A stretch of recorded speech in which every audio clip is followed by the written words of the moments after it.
music like emo or pop punk or whatever, even though it's taking pretty much the exact same principles of boy bands, but it's presenting it in an acceptably masculine way, that's why like boys were also into it. And you would see just as many guys at emo band concerts as you would girls. There's beauty in the same way. There's the dance, there's the moves, there's the showmanship, the spectacle.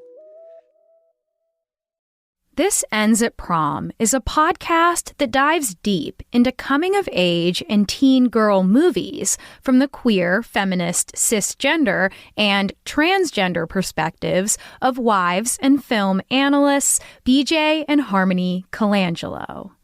Today, we'll be talking not just about millennial pop groups, but also about pop punk, the emo scene, and hair metal, and how we reacted to genres of music we did and did not listen to. We'll also cover the gender contamination implicit in popular music, our favorite boy band haircuts, and what we hope for this next generation of teenage stars and the fangirls and fanboys that continue to decide the direction our culture will go. All right, everybody, we are back. You don't know that we're back, but we just had the recording of our beautiful conversation lost. So we are coming back to you in a meta conversation in which we are going to retrace our steps and try to give you some semblance of the conversation we just had. So I am here with two of my favorite podcasters, BJ and Harmony Colangelo, our teen queens of today. Oh, I've always wanted to be a teen queen. You've always been a teen queen. Thank you for being saying that we're some of your favorites. You're one of our favorites, hence why we are recording this now again. Otherwise, it'd be like, come on. These two are troopers. We don't love you that much. Nah. You love me enough to do this one more time. And that will be it. It's fine. I can keep going. I can do this all night. It's cool. Great. Well, we are going to start by setting each of our individual teen scenes. So we're going to see who we were as music lovers when we were anywhere from 11 to 17, let's say. So, BJ, will you tell us your teen scene? Alrighty. So, as a teenager, I was really big into the emo and scene, like big time, was very invested into MySpace. If any of you remember Britney Bombshell, hello, I am MySpace famous. Short-lived. So I was really, really into that sort of music. I was raised in a household, though, that was really into hair metal. So a lot of the theatrics and bombastic musicality of hair metal, and especially the aesthetic, was really appealing to me. A big fan of men who look and sing like women. That really does a lot for me. But then at the same time, like, even though I was kind of this like edgy, I always describe myself as like if Tracy Flick was goth, because I was such an overachiever, but was also like goth scene emo nightmare child. But at the same time of all of that, I was a professional competitive baton twirler for my entire life. So I developed an affinity for a lot of like really danceable music, a lot of upbeat stuff that I could perform to. So I got really well versed in pop music. So everything Britney, Christina boy bands, I was very much into it, if only for that angle. And then I'm also a theater kid, so a lot of the flair for the dramatics really resonates well with me. So everything that I listen to is just kind of very big and very emotional. I have to say that as a young child growing up, when I started to recognize what music was, the late 90s was both a great time and not a great time, because I didn't enjoy boy bands and I didn't enjoy the very angry music that was coming out in the rock scene. So it was a little bit of a vacuous void. However, I did own a lot of like pop music related stuff as like probably a 7-year-old, 8-year-old. My mother, in her infinite wisdom, decided to go to a Best Buy, I would assume, and for her child, who was already getting made fun of, went to the clerk and said, "Hey, what are the most popular CDs with the kids these days?" And I ended up with Britney Spears and Christina Aguilera's debut albums, as well as 5 through 8 editions of Now. And there's some fun stuff on there, like ever clear who I like. And the most rebellious thing I'd ever heard as like an 8-9-year-old, It's My Life by Bon Jovi, which when you say Bon Jovi's one of your first favorite bands, that's reasonable in the 80s, maybe the early 90s, not in the year 2000. And I think that that's why I had developed an affinity for old man music. And that carried on into high school, where I really loved anything with like a killer guitar solo. And if anyone were to criticize my bands, I'm like, how dare you? They're a legend. What do you know? Your band's going to be gone, but they'll still be listening to Mott the Hoople in 20 years. They're not, if you're curious. I mean, we saw them live not long ago. Oh, God. Those men in their 70s really like dusted off their guitars and hit the stage, and they were very fun. And I'm convinced that we were 30 years younger than everyone else in that crowd. Well, let's see. I would say I wasn't a boy band fan. The only boy band ephemera I owned was a Backstreet Boys poster with all of the eyes blacked out or eye patches on or teeth blacked out. And I did love the Spice Girls, and that was a little bit before my teen years, but they were definitely my pop love. And they still are. Oh my God. Did you have the Spice Girls Barbies? No, I didn't have any Barbies. Oh, I had all of them. And my mom was like an extreme couponer growing up. So she would like try to find them for like really good deals. Like that was her big thing. I was like, Mom, they're never going on sale. But at a certain point, they did go on sale because the Spice Girls were getting taken over by all of the other like pop starlets of the age. But I had all the Spice Girls. I had all of the NSYNC marionettes because they were puppets that you could have. Not fair. And I also had the Britney Spears Baby One More Time doll. Those were ones that I sought out and like thirsted over, and I'm very fortunate to have gotten them because my mom, like, I don't know, I'm convinced she like sold an organ somewhere because we were too poor to afford those, and she made it happen. So the other thing I really liked was Blink-182, which, as we mentioned in the episode, felt like the first pop punk boy band. And I think you could say the same thing about Sum 41 that came after, because they came on the tail end of the boy band craze. And obviously All the Small Things was the video that was really making fun of them. And I loved Blink-182. They're very problematic, looking back, a lot more problematic than the boy bands of the day. And I don't know, there was something about, and I know you felt this way too, BJ, about like not being like the other girls and not being obsessed with the same things that felt easy to make fun of because all the guys were making fun of them. So what was your experience with like fangirldom? So I think I did a lot of mental gymnastics to justify my liking of boy bands and pop music. And I think I got it in my head that my reasons for liking them were different than the other girls. So that way, like, oh, I'm not like them. I'm not one of those girls that covers my entire locker with pictures of Justin Timberlake. That's just not who I am.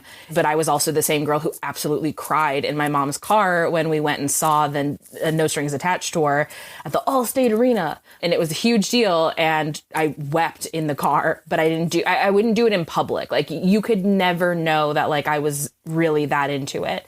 And in my head, because I was a performer, I was like, oh, I really, really like NSYNC because the choreography is so good. And I bought Darren's Dance Grooves like, you know, a lot of people did, and learned all of the choreography. And I can still do all of it. I can still do Bye Bye Bye. I can still do Oops, I Did It Again. Like, these are routines that live in my body because I did them so much as a child. Can confirm. Yeah, Harmony has seen it happen. But I got that in my head that, like, this is why I'm into them. And, like, with Backstreet Boys, because I also, like, I hate that there was always the feeling that you had to choose. Backstreet Boys I was really into musically because they had the more complicated harmonies. And I was a theater kid. So in my brain, it was like, oh, this is how I'm going to learn how to, like, pick my part out of an ensemble piece. And this is going to help me in choir. And then I'm going to be the best alto that ever existed. And that was, like, the mentality that I had. So even though I was so immersed in this world and this culture and knew all the songs, knew all the choreography, I had like tricked myself into thinking that like, oh, but I like them for different reasons. Like, I'm not going home at night crying and thinking like, oh my God, I have to marry JC Chazé. He was my favorite, but I like didn't allow myself to go that far. So it very much was that like not like most girls attitude, even though I very much was just like all of those girls.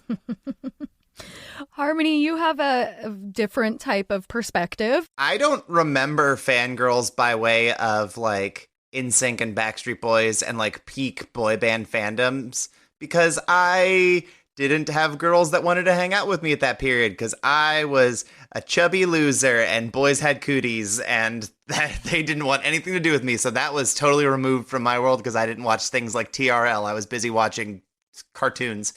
But I can say that when I got a bit older and got to high school and emo bands became popular and they carried the same sort of rabid obsessiveness that boy bands did, but for a very different type of girl, like, dare I say, girls who are not like other girls, it became very apparent that there is no force as strong in this world as a teen girl's love of her boy band crushes.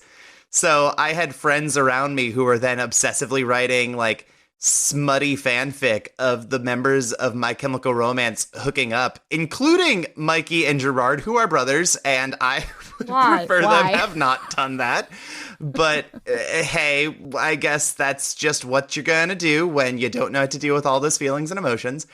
But I had friends who, like, anytime I went over to their house, we had to watch the Life on the Murder Scene documentary about the rise of My Chemical Romance. We had to watch it so much that I had friends who would then like get up and act out parts of like when specifically Mikey hits the kickball, they have to like kick their leg. And it was something. It was like Rocky Horror. It was weird. Shadow play. Yeah, precisely. It was too much. And it made me not like to listen to My Chemical Romance because there were genuinely people where they only wanted to talk about one thing.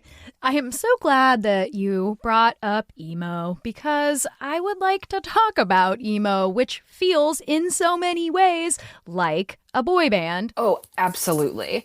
And I think that it's probably going to make a lot of former emo kids reconsider and recontextualize their fandom. Well, they should. As they should. But no, emo bands definitely feel like the next phase in the evolution in terms of the boy band, because you're dealing with a lot of young boys that are singing songs that are going to appeal to a very like vulnerable side of a girl, that are going to make you feel very validated in your emotions. The aesthetic and the look of an emo band is paramount because you have to have the good swoopy hair and the very, very, very skinny jeans. And a lot of times the makeup, you need that appearance in order to be, seen as not posers, right? Like that's like the fake authenticity that we attach to emo music. But it really is just an extension of a boy band, because when you're very, very young and you have a boy band like lead singer telling you like, hey girl, you're perfect and I love you, you're like, oh my God, this is amazing. This is the best feeling. And then when you're a teenager and all of your emotions are like so big that you don't know what to do with them, and you have somebody singing a song that's like, life sucks and I hate my dad and I want to die, you're like, yeah, same, bro. And it makes you feel really validated and really seen. It's just the evolution of like where you're at emotionally, that this is the music that resonates with you. Cut my wrist and black my eyes, indeed. Okay, so this is a theory that I have come up with just in having this conversation.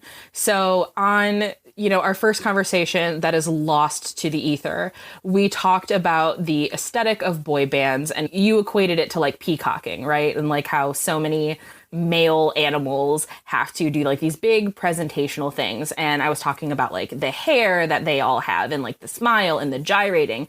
The responses that you get from that is like very, very primal. Like it's hitting you on this primal, like animalistic lizard brain level that you get so infatuated with these boy bands that you don't know what to do with those emotions.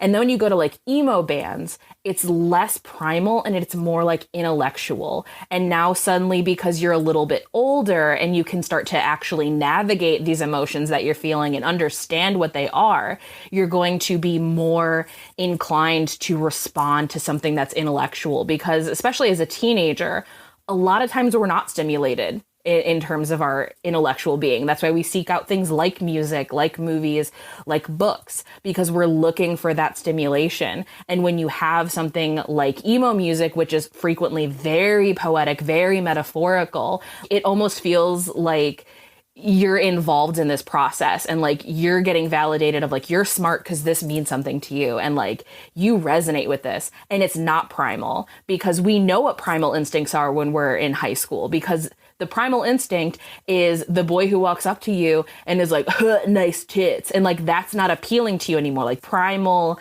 kind of behavior is like unattractive and you're looking for something more intellectually stimulating. And emo just like swoops right in there with like soft boy antics and manipulates you the same way that boy bands do. I think that's also true, but I think that you have to get your foot in the door first. And in that sense, emo and boy bands, the first thing you notice about them, unless you're listening to the radio, but like if you see them, you notice how they look. And I think that there's a very unthreatening way that they present themselves. You know, emo bands, they're sensitive, whether it's the singer-songwriter types like Bright Eyes or Never Shout Never, or a little more of a I'm screaming and the only way that I can communicate my feelings is by screaming through song, like a very angry musical. And there is something appealing about that vulnerability. But the most important thing, I think, is the aesthetic. Because if you're a boy band with bad aesthetic, like, I don't know, the doofy looking guys in Color Me Bad, like the guy who looks like Kenny G, like, do you really think anyone was clamoring for him? Nobody was clamoring for the member of Color Me Bad that no one ever talks about. But to be fair, every single member of Color Me Bad has bad hair. Yeah, hair matters. Aesthetic matters. I think of even going back a little bit further in the 80s where we talked about hair metal just a little bit ago, because both BJ and I love hair metal. There was something appealing when you listen to girls who dated members of like Motley Crue or Poison or any of these bands. There's something about these girls who were interested in them where they wore makeup, they did their hair, they wore tight pants and pink and leopard and all these like effeminate, loud, very peacocky type things. But it was also unthreatening despite these being bad boys.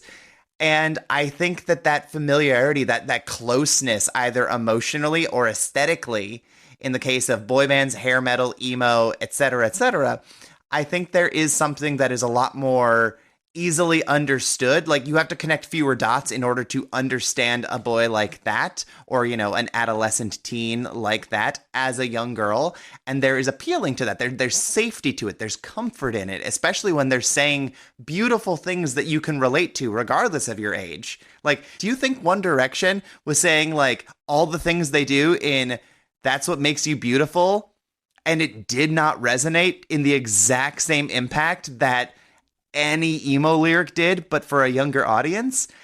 I think that there's an accessibility in both the lyrics and the image of both of these bands. Yeah, definitely. There's something very juvenile about their lyrics, and I think in having their lyrics appeal so strongly to boys, it ends up alienating, like, artistically a lot of girls, where it doesn't appeal to them, but like the aesthetic does. Because Eminem's a pretty boy. Travis Barker is pretty to them. Like, there is an aesthetic draw and like even like a pop sensibility that is nice. But NSYNC wasn't writing songs about killing their ex-wife like Eminem was. So not yet.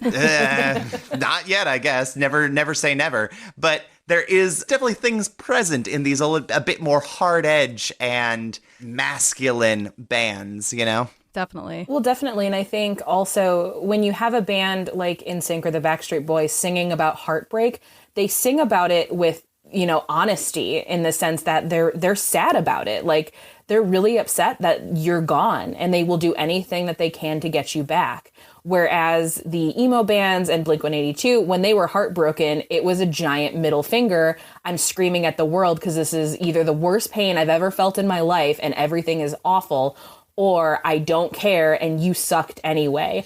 And I think that those are so much more like masculine responses to heartbreak, or at least I should say it's acceptable masculinity in terms of heartbreak. Like if you were a teen boy and you got dumped by your girlfriend and you got upset about it, you were labeled like a pussy, or you were labeled gay because like, how dare you feel this way? How dare you be so broken up over being pussy whipped by this bitch or something. Exactly. I've heard a lot of this as someone who grew up in boy world. Right. So like that was such a common thing. So then music like emo or pop punk or whatever, even though it's taking pretty much the exact same principles of boy bands, but it's presenting it in an acceptably masculine way.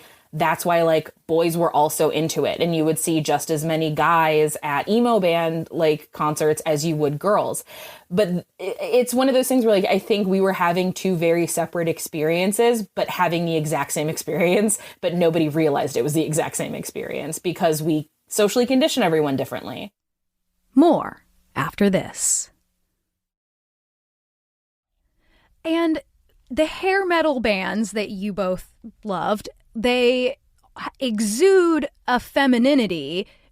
Of course, they're extremely feminine and extremely coded as gay and yet considered hyper-masculine at the same time, which the boy bands of our day were not considered masculine at all. Right. So something this is going to be an interesting, weird tangent.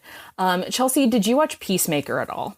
No. Okay. It's real fun. It's very fun. So for those who have not either, Peacemaker, it's, you know, a superhero TV series. It's made by James Gunn. It stars John Cena. It's real vulgar. So like, let's just get that out of there. But the character of Peacemaker, his dad is like, he's a Nazi. Like his character is named is like White Dragon. Like it's not even trying to be subtle. Like he's a neo-Nazi white supremacist, toxic masculinity piece of shit, played by Robert Patrick beautifully. But Peacemaker, the character and the human, is obsessed with hair metal, like obsessed with hair metal. And James Gunn has talked about, like, he included the hair metal aspect of it intentionally because he thinks that it is such a great juxtaposition and that we have this, like, peace-obsessed, like, sort of hero, and his actions of liking hair metal is in direct retaliation from his abusive white supremacist father. And like music is one of those things that we can actually control as teenagers. We have like such little control in our lives, but we can control what music we listen to. So there's no better middle finger to like the conservatism than men wearing makeup and fetish gear, writing songs that make women worship them like gods. And like, I've found that to be so fascinating because even James Gunn has said, he's like, I'm not a huge fan of hair metal, but in terms of like what they represent and how they are such a middle finger to like classic masculinity, it made perfect sense why somebody who grew up in like a toxic masculine household is going to gravitate towards that form of masculinity where like you could look so effeminate and girls would fall to your feet, and like there's power in that. Yeah. Harmony, do you have anything you want to add to that? Oh, I can always add everything to hair metal. Because you were talking about like the dicks out vibe. I mean, there's truly nothing more masculine than the concept of cock rock, but also David Lee Roth is one of the gayest straight men ever produced as a species because he does high kicks and jazz hands. That man actually will dance and he'll scat and he'll wear like leopard print and feathers and all sorts of outlandish things. And women fell to his feet and every man wanted to be him. Van Halen as a band influenced an entire decade of hair metal that would follow based purely on the charisma of David Lee Roth and the ability of like the musicianship. Like the musicianship is what got men in the door, but like the sex appeal and the femininity and that showmanship was really appealing to women. And it's really fascinating to look at it because someone like David Lee Roth or someone like Robert Plant from Led Zeppelin, they're putting on these like hyper masculine, very sexual performances, wearing like skin tight leather or denim pants, open chested with their chest hair showing and like doing all of these really like alluring, provocative moves on stage for a crowd of mostly men. There is this homoeroticism that exists in like a lot of classic rock or some of the most big bands ever, just ever. And yet, if you strip all of that showmanship away, that bravado, that machismo, and you boil it down to its most base components, there's no irony, there's no fun to it anymore, there's no appeal, and then you lose the male audience as a band. And I think that that's one thing that is so fascinating about the pop ethics of a boy band, because they're not trying to appeal to men at large. And they've stripped away all of that masculinity. There is beauty in the same way. There's the dance, there's the moves, there's the showmanship, the spectacle. But there's no, it's actually like less gay than David Lee Roth ever was. And yet it's seen as infinitely gayer from like a turn of the millennia perspective. It's such a fascinating dichotomy. And one cannot help but also think of professional sports when we think of the male fandom, the masculine fandom, because we see scenes that are almost identical to what we see at a One Direction concert. Crying, screaming, painting your face, wearing a shirt of your favorite team. It's an emotional experience that we treat like it is completely normal and masculine and just a bunch of guys looking at hot guys, for the most part, wrestling around. Oh, yeah. Even wearing this number of your favorite player, like getting down to like that specific of a thing. First of all, I don't understand boy bands for the most part. I also don't understand sports fans, so I just don't understand fandom, apparently. But the argument that you always see for any kind of like football or baseball or even like professional wrestling, which BJ and I are both huge fans of, is that it's like, yes, the classics of like Roman gladiators. That's the comparison we're drawing here. Versus a boy band, which I guess would be more equivalent to like, displays of the arts. We're seeing Mozart or Beethoven or Chopin or Tchaikovsky. We're seeing the works of these men. And because it's artistic, there is a softness to it that appeals to women more so than men. And what's super funny to me when I think about like the sports comparison is like two things pop into mind. So, like Harmony said, we're both really, really into professional wrestling. Professional wrestling is one of the gayest things known to man. And that's one of the reasons that I love it so much. There is an incredible article I encourage everyone to look up on NPR that's called Drag is Raw, I think. And it's about how RuPaul's Drag Race and Monday Night Raw are on at the same time. And they're essentially the same show. You're dealing with people fighting for titles that don't actually really mean anything. There's a lot of catchphrases, there's distinct costume, and there is an exaggerated presentation of gender. Mm-hmm. It's the same show. Big meaty men slapping meat. Yes, exactly. But I have seen grown men, like Midwest, tougher than kind of guys, openly weep because they've heard the bell and they know the Undertaker is in the same building as them, and they like lose their mind about it and they cry. And the same thing, I'm a Chicago girl born and raised, and when the Cubs won the World Series, my dad called me and wept. And my dad looks like Joe Pesci. So I need you to imagine Joe Pesci calling you in the middle of the night crying because the Cubs won the World Series. And like, people talk about that win all the time because it was over 100 years. And it's like, oh my God, I can't believe this finally happened. It's remarkable. This thing that so many people have been wanting for. And, they finally got it. And, everyone's crying. And it's this beautiful, inspiring thing where it's like, I also know girls that would like spend their entire summer trying to raise money for concert tickets to go see their favorite band perform live so that they could go in the crowd and they could hear them sing in their ears live and they could cry. And yet that is viewed as unacceptable or pathetic or something to make fun of. But a grown man crying over sports, like, no, that's respect. That's the sign of a true fan. I need to see Bart with his like painted naked body spilling beer on me because he's screaming because they just scored a point. Like, that is such a more dignified thing than a girl crying at a concert. Yeah, what? Ugh. Like, I want to say, like, what's that all about? And it's like, it's misogyny and the patriarchy. Yes. Like, we know what it's about. It's just infuriating that there's not a lot we can do to change that until, like, the entire world gets real cool about some stuff. So I want to go back really quick to talking about hair, because our last conversation about hair was very fun.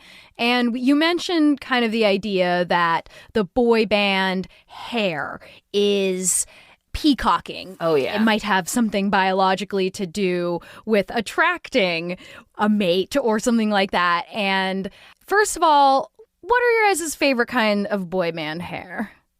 Oh, okay. So my favorite boy band hair is when it is definitely well maintained and it is specifically styled. I really thought hard about this, and my favorite is Jordan Knight and New Kids on the Block. And like New Kids on the Block was a little bit before my time, but my mom got me into them once I started getting into my own boy bands. But it was so perfectly coiffed, but it didn't look crunchy and hairspray. But I could tell, like, oh no, he took some time to do this hair. And it also moves with him. Like, it's almost an extension of him. It is his peacock feather, because you watch that step-by-step video and he's in his little overalls and he's gyrating, and like the overalls don't move because it's a thick fabric, but I can tell that like his chest and his hips are moving, and he's got that perfect smile and then that perfect head of hair that is just like, it looks like it's flowing in the wind, but there's no wind, but it's also not messy because it's so well maintained. It's mesmerizing. And I think the way I described it is, it's like similarly to like when they put a token in front of your eyes when you're being hypnotized. Like, that's how I feel looking at Jordan Knight gyrating. And I'm not even straight. Like, I don't like men, and yet I can't look away from him when he does this. I'm just magnetized by it. And I felt similarly about like JC Chazé has kind of similar hair, and like JC was my favorite in NSYNC. And I really, really liked AJ because he was like edgier. Like the facial hair did a lot for me because, again, it's an extension of that character. I could tell like, oh, he's got a goatee. He's a bad boy. He wears sunglasses that are framed with like dark blue. Like that, you know, did something for me. But then I also, because there absolutely is like a middle part boy band to like queer and or non-binary pipeline that exists, that if you had hair like Nick Carter or Ryder Strong from Boy Meets World, you were my thing, because that becomes the haircut that a lot of lesbians have when they get older. Mm-hmm. It's like every lesbian's first short haircut, and I just don't love the middle part on anyone. Yeah, you don't like the McDonald's arches of hair. Oh, God, where everyone looks like the oldest kid on Home Improvement. I am not a fan, and I hate that it's coming back. I've just got to say that while we're talking about this, I Googled specifically boy band hair, and I'm not loving You're not loving any I'm of it? There's not one that speaks to you? No, it's a lot of spiked frosted tips, or just like spiked in the front, or like Justin Timberlake's ramen noodle curls, or too many horrible middle parts. It's not for me. Maybe it's that I had curly hair and I knew I couldn't pull any of this ever off, so subconsciously I just was like, no, it's not a shun. I hate it all out of like spite. But like, I don't know. The Hanson boys have pretty hair, I guess. Oh, the Hanson boys. Maybe they're my favorites. Hanson was one of the only boy bands that I couldn't super get into, and I think it's because in my brain I was like, there's something Mormon feeling about this, and I can't get down with it. I don't even know if they are Mormon. That's just what my brain, like family bands outside of like the Jackson 5, I was like always a little sus about growing up. I don't know. Like, I don't have a favorite boy band, but I'll say that the Osmonds wrote Crazy Horses, so like that's a strong contender right there. Speaking of the boy band to queer lesbian / non-binary pipeline, I would say that, well, first of all, I can't pull off a middle part. I've tried it and I look like someone named Terry. That's what I say. I look like a man named Terry. But the boy band look didn't really resonate with me, but the punk aesthetic, prank punk, really is what I like to call it, really, the jackass time, all of that was very much my thing. And I was a young queer person who hung out with boys but wanted to be a girl, as, you know, how it goes, blah, blah, blah. But there was something about Tom DeLonge. I love the way Tom DeLonge sings to this day, but there's something about him. I thought I was in love with him, but really I wanted to be like him, look like him. I adapted all of his looks into looks that were feminine enough for me to pull off with still kind of this masculine center. But I don't know. I think that there's something about that. There's just so much gender wrapped up into this. And how could there not be? Because we're all teenagers, we're all figuring these things out. But I think there's something about being young and relating to these bands. Definitely. Oh, absolutely. I joke all the time that there is a, hey, in high school, were you like an emo kid or a scene kid? There's a 50-50 shot that you're going to follow a pipeline that will lead you to being a trans woman at some point. I think that there's some queerness to boy bands and emo groups alike because boy bands are very clean cut. There is this like almost young Twinkie aesthetic to them. There's this femininity because they're talking about their feelings. This is also the turn of millennium is the era of the metrosexual. So like if you're a man who knows how to dress himself in America, congratulations, everyone thinks you're gay. But especially with like emo aesthetic, you got to explore gender in a really unique way where you get to wear eyeliner and it's part of a scene. Like you're not adventuring like outside of gender by yourself. There's other people that are doing it, which means that you're not alone and you're not weird. Hey, they don't sell skinny jeans yet, so you have to go to the girls' pants section and buy tiny pants that will not fit over your hips. And I think that you started to get to experiment with these options. I know that I wore like Converse in high school because they were gender neutral. I wore like puka shell necklaces because they were one of the only necklaces boys could wear in high school, and it was fine. There is this freedom as a fan of a movement that gives you the opportunity to venture outside of where you normally would, especially in a suburb where like the typical masculine pipeline there is, you gotta like football or you gotta join the military. That's the classic masculine pipeline in the suburbs where you're not gonna do anything else.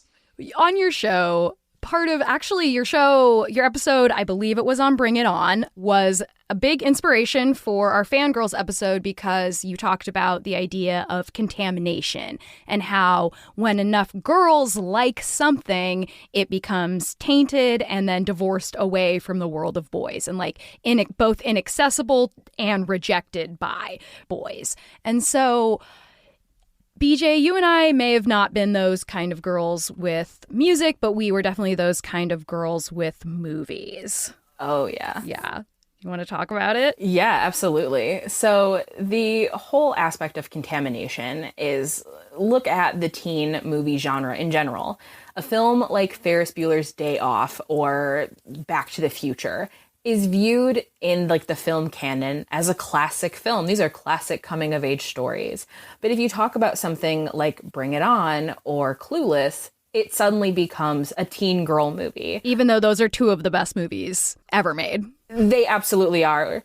We did for, I think it was like our first 50 episodes, we went through all of the films that we have reviewed and like ranked them, and I think Harmony and I both put Bring It On as the best one that we've talked about. It truly is. Like there was some wars that we had, like for example BJ refused to put Rock and Roll High School in the top tier like it deserved to be, but we both agreed emphatically that Bring It On is the best teen movie that we had covered at the time. That's romantic. Still probably is. Yeah, I think it is probably still, if it's not still the best one, it's pretty dang high up there. But the reason that it gets so frustrating when people discount a movie like Bring It On is Bring It On, yes, is it a cheerleader movie? Of course, on the surface, but it is also a movie about interrogating white privilege and interrogating cultural appropriation and participating in broken systems.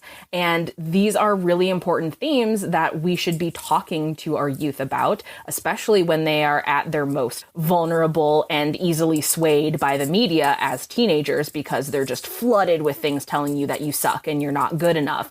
So if you're able to have that conversation that's like, cool, let's talk about like beauty standards. Let's talk about the way that culture has been stolen from marginalized people. You can have that conversation by using a movie like Bring It On as a launch pad.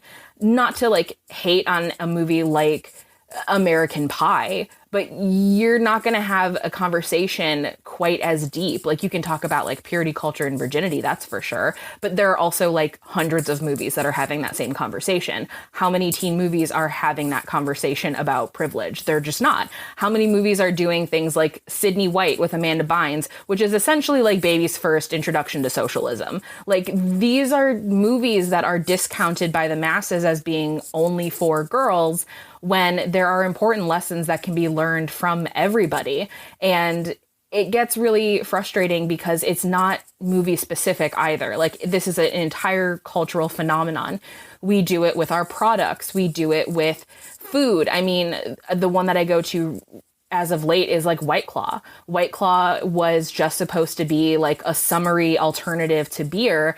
And because now it has been associated with like women, and in particular with white women, it is now marketed as such. And now if you're a guy who wants to just enjoy a White Claw because you don't want to drink something like beer, now it's the Zima conversation all over again. Now you're gay. Because like, how could you drink this fizzy clear thing? Now you're gay.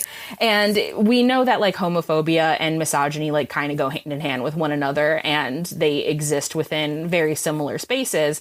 And it's so frustrating because if a man wants to watch a movie, like we talk all the time on our show, like these are marketed towards teen girls, but obviously these are lessons that can be applied to everybody.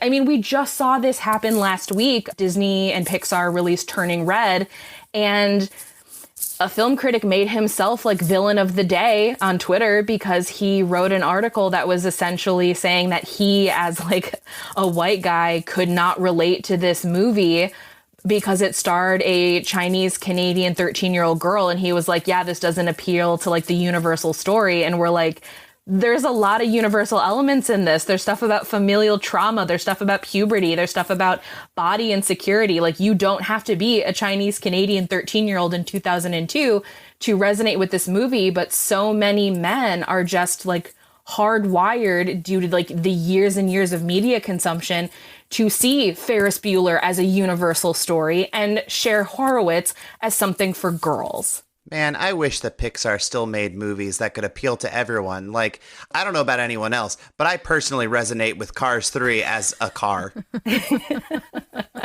We love Titane. I love Titian. No, but like, speaking on movies, we can relate that exactly back to boy bands when you think about something like the Twilight craze. And I fully admit, like, we did an episode on Twilight where I talk about how I would not have a career in film criticism, which is what I do for my day job, if it weren't for my open hatred of Twilight as a teenager, because then I was able to be tokenized by a bunch of like men in the industry of, oh, well, if this teen girl that we know doesn't like Twilight, that means it's fair game for all of us to be horrible, misogynist, homophobic monsters about this movie that is appealing to a bunch of teen girls. And there are so many systemic and like fundamental issues that came out of the Twilight craze. Like, they got Catherine Hardwicke to direct that movie because they didn't think that it was going to make any money. And then when it made fuck you banger amounts of money, they removed her from the director's chair, and the rest of the franchise was directed by white men. And that is a huge issue, is they discounted everything about this movie because they were like, oh, this is teen girl fluff, and they didn't realize there is power in the teen girl dollar. And it's surprising that they felt that way, knowing that the boy band craze came before the Twilight craze. And you saw how much money there was in the almighty teen girl dollar, because people like the Backstreet Boys and NSYNC especially sort of became overnight sensations, and they should have been overnight millionaires had it not been for the evil that is Lou Pearlman. Big Papa, you mean? Big Papa Lou, who was just an absolute trash goblin of a human being who stole money from both of them. Definitely everyone should check out the Boy Band Con. It's free on YouTube right now because it was a YouTube original. So like, you're not pirating it. It's not an illegal upload. Like, it's just there. And it's produced by Lance Bass, somebody who was directly impacted by Lou Pearlman being an awful monster. So it's really, really strange to know how fickle the minds are of the people who were like, Twilight will make no money because there's no money in Teen Girl, forgetting the fact that teen girls were responsible for the course of music in the pop charts and kind of still are today. Like, you cannot be a pop sensation if you don't have girls on your side. You just can't. That's just how the industry works at this point. And I know on the flip side of that, Harmony, you had kind of an interesting experience not coming from the boy band ilk of this kind of meta look at it, where you were thinking of it in terms of capitalism and exploitation of emotion. Yeah, I think that there's a lot of good things about boy bands. On one side, there's the freedom for girls to experience like the sensation of love and heartbreak from a safe distance where a man is not actually going to hurt them just by like the lyrics and the songwriters of boy band music. Personally, I'm not team NSYNC or team Backstreet Boys. I'm team, I forgot my dude's name. Max Martin. Because he played both sides of the field and wrote a million hits, and he does big bombastic nonsense that I appreciate as someone who likes punk music. But there is something good about that. But in the same basket, you have the more cynical approach to boy bands in which they are emotionally manipulating young girls through parasocial relationships where they have these archetypes that are easy to understand for them. And in more recent iterations, like with One Direction or a lot of the K-pop bands, you have social media. And whilst I think that there's a lot more freedom for these people to express themselves than, say, the boy bands of my youth, I think that you're now getting into a new problem where you have people like, now any number of K-pop groups where they are able to exploit queer baiting via makeup and exploration of fashion, typically feminine fashion. And that's all well and good. But if you're gay, then suddenly the allure of actually being able to be an option for female fans is gone. And also the record company won't stand for it. And it has negatively impacted Korean singers who have come out as gay. And I only know this because of a 4-hour crash course in boy band stuff that BJ took me on last night. But all the same, it just feels like there's good things held in the same basket as bad things. And on a personal level, it just feels like everything that was wrong with Tattoo during the time, which is that I understand, that I was there for. And I was there for on repeat. Uh-huh. So it's a lot and it's messy, and I get the appeal of modern boy bands like EXO or BTS, because American pop music is so minor chord and sparse and dreadful and miserable for the most part. So having these bombastic, very showy, fun bands, I get the appeal, but there's always something scummy to the corporate aspect of a boy band in particular versus other musical artists. So to close us out, what do we hope for the future of pop and fangirls? Doesn't just have to be boy bands, but pop and fangirls. I hope that there is a legitimacy to the fandom and to the art form. Bubblegum pop music just in general gets written off as being lesser than all the time. And the performance is also discounted as being, tween or childish or what have you, when in reality, they're working incredibly hard. Yeah, they may not be playing their guitars.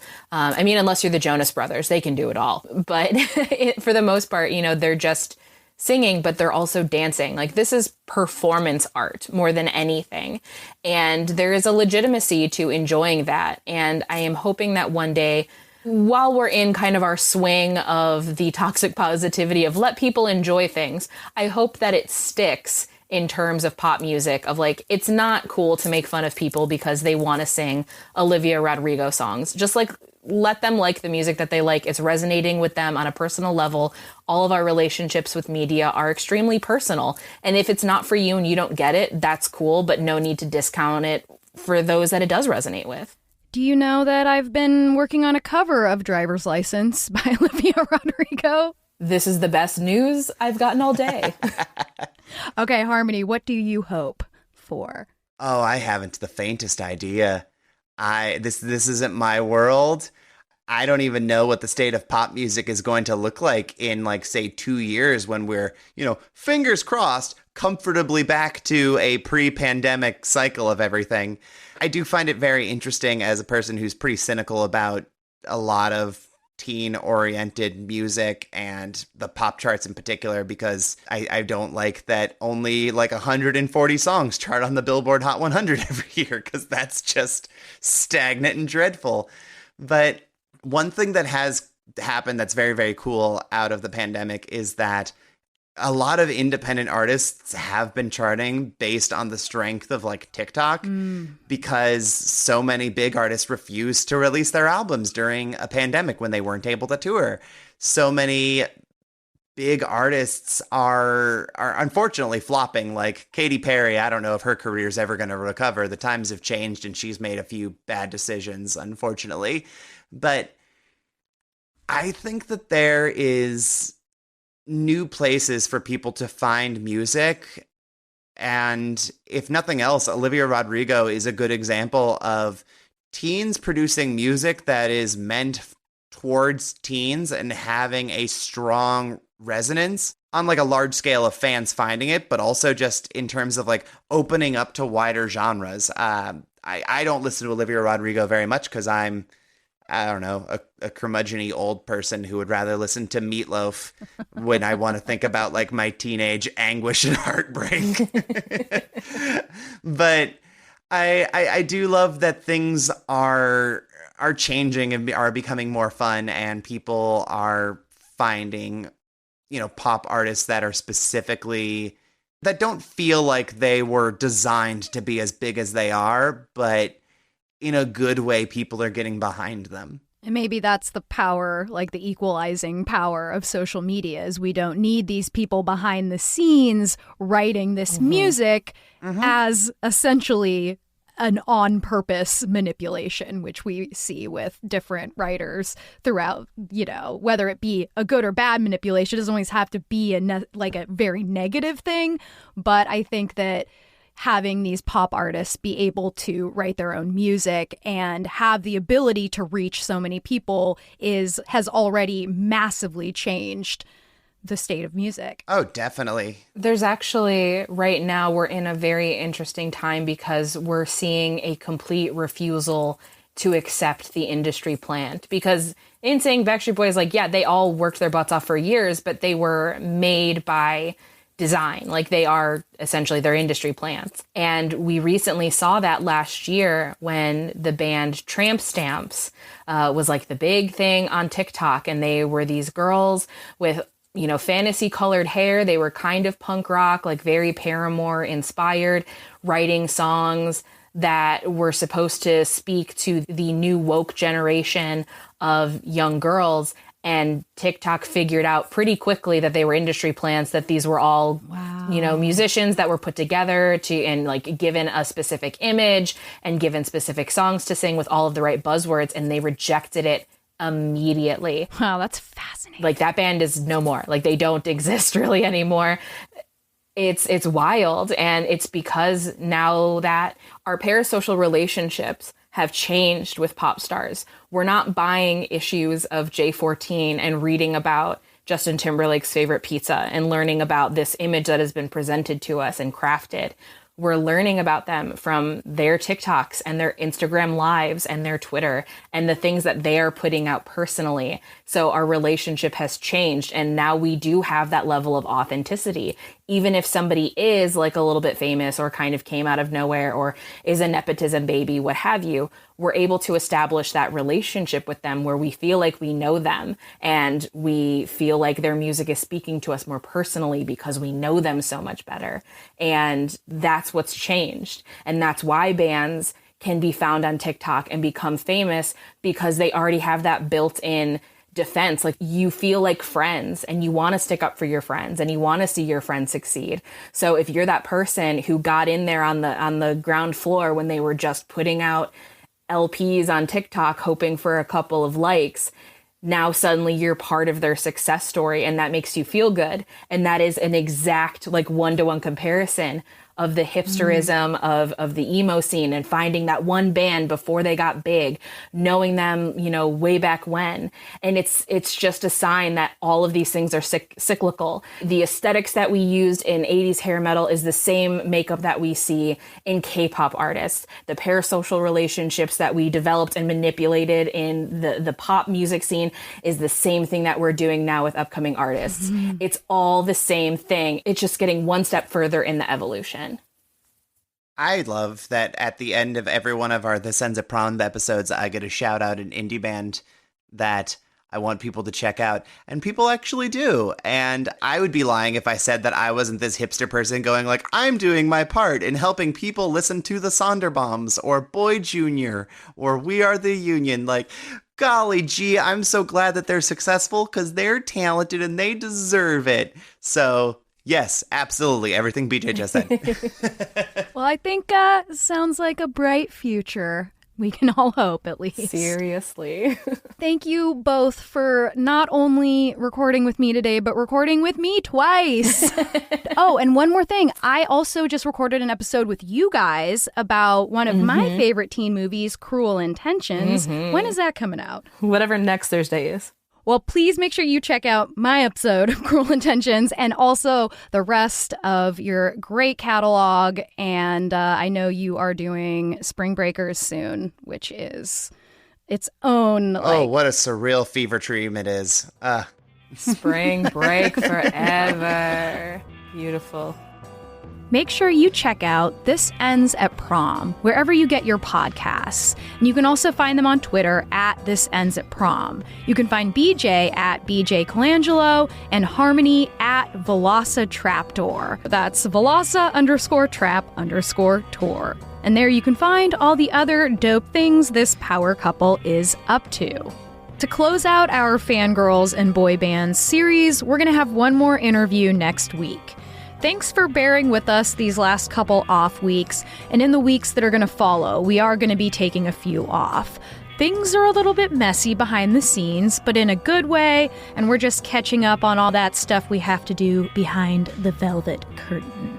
If you want more of our show, just head to patreon.com/American Hysteria, and you can get access to 2 different podcasts. Hysteria Home Companion, where producer Miranda and I discuss all the hottest gossip from the cutting room floor, and Walk With Me, where I go on walks and tell you more of my personal thoughts and experiences. That's patreon.com/American Hysteria.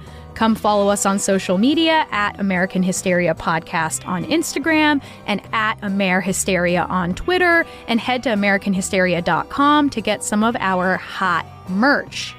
This episode was hosted by me, Chelsey Weber-Smith, produced by Miranda Zickler, with sound design by Clear Como Studios. Thanks as always for listening, and until next week, bye bye bye.